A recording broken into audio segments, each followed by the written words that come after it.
Sweet na usapan ni na Kim at Paolo, nagbigay ng hit sa bagong proyekto. Kim Emerald fans, desmayado. Reunion project, binlock na daw ni Direk Loren Diogi. Tara, kwentuhan muli tayo.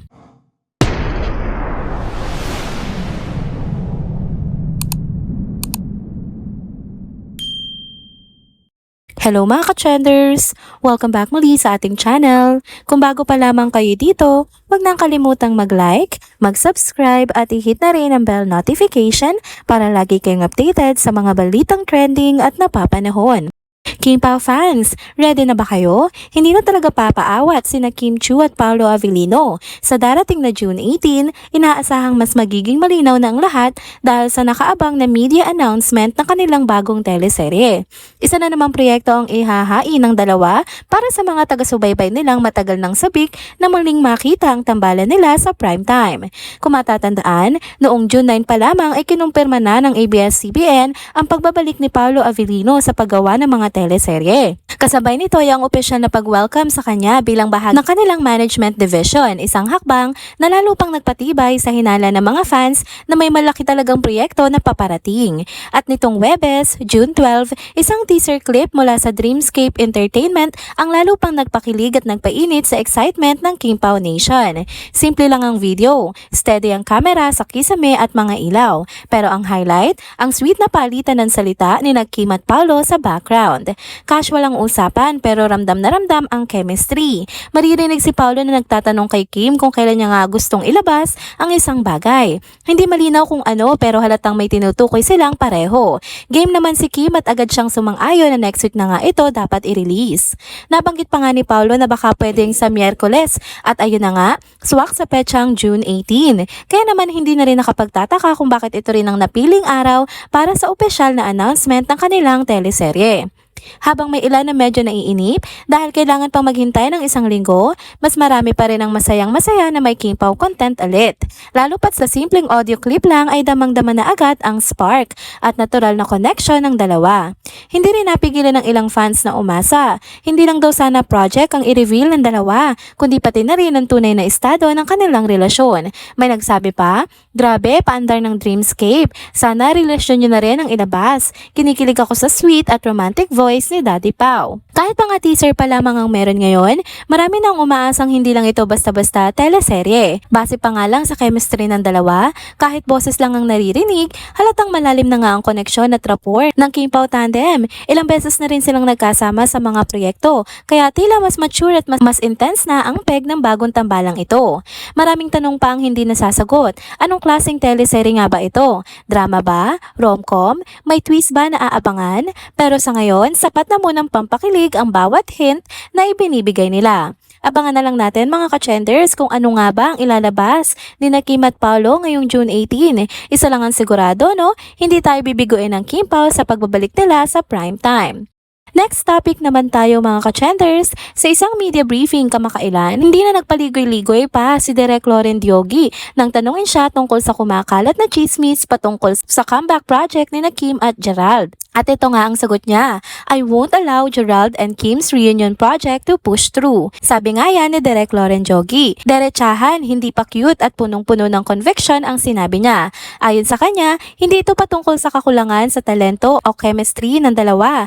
In fact, kilala naman natin kung gaano nga ka-iconic ang tambalang Kim at Gerald. Pero sabi nga ni Direk, we have to respect where they are now in their lives. It's not the right time. Medyo may lalim ang dahilan, diba? Dinagdagan pa nga ni Direk ang kanyang paliwanag. Ayon sa kanya, aware naman ang ilang taga-industriya sa mga plano ni Gerald. Pero kung ang intention daw ng comeback ay para lang bumalik sa limelight gamit ang dating kasintahan at tambalan nila ni Kim, hindi raw yun ang klase ng project na susuportahan niya. Ang sabi pa niya, Gerald has been away for quite some time and some think this comeback is just a strategy to make noise in showbiz again using Kim as the anchor. That's not something we will support. Boom! Malinaw na malinaw. Syempre hindi ito pinalampas ng mga fans. Mixed emotions ang bumaha online. May mga loyal supporters ng Kim Emerald tandem na obvious na dismayado. Marami sa kanila, umaasa pa rin na muling magsasama ang dalawa sa isang proyekto. Namimiss namin yung magic ng tambalan nila, Direk. sana bigyan ng chance, komento pa ng isang fan. Meron din mga nakakaintindi sa posisyon ni Direk. Sabi ng isang netizen, si Kim tahimik na yung buhay. Parang hindi tama kung pilitin pa siyang makatrabaho si Gerald ngayon. Respeto naman sana. Inamin din ni Direk Loren na malaki na nga ang pinagbago ng industriya ng teleserye. Ngayon daw, hindi na sapat na i-recycle lang ang mga dating tambalan at asahang uulit ang magiging tagumpay nito. Kailangan daw ng sariwang kwento, bagong mukha at higit sa lahat, respeto sa mga pinagdadaanan ng bawat artista. Dagdag pa ni Direk, the teleserye landscape has changed. We just can't recycle old tandems and expect the same results. New stories, new faces, and respect for everyone's personal journeys are crucial now.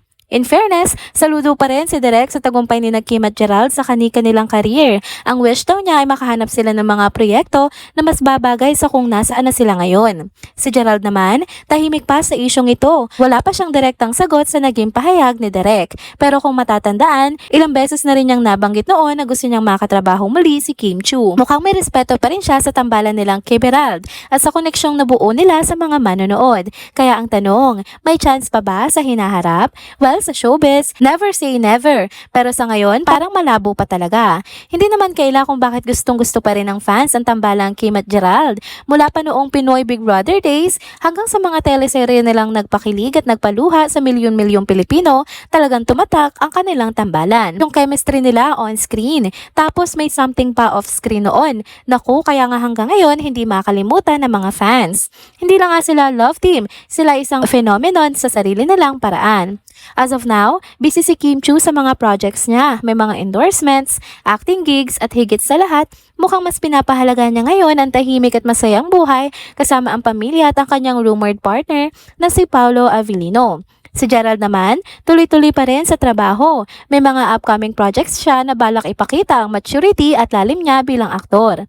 Ang balita ngang ito ay paalala na ang showbiz kahit puno ng glitz at drama ay mundo pa rin ng totoong tao. May mga feelings, may mga boundaries, at may mga desisyong hindi lang dapat base sa kung anong gustong makita ng mga fans. Ang paninindigan nga ni Direk Loren Diogi, bagamat hindi welcome sa lahat, ay nagpapakita ng bagong standards sa industriya. Empathy, professionalism, at respeto din sa mga personal na pinagdadaanan ng mga artista.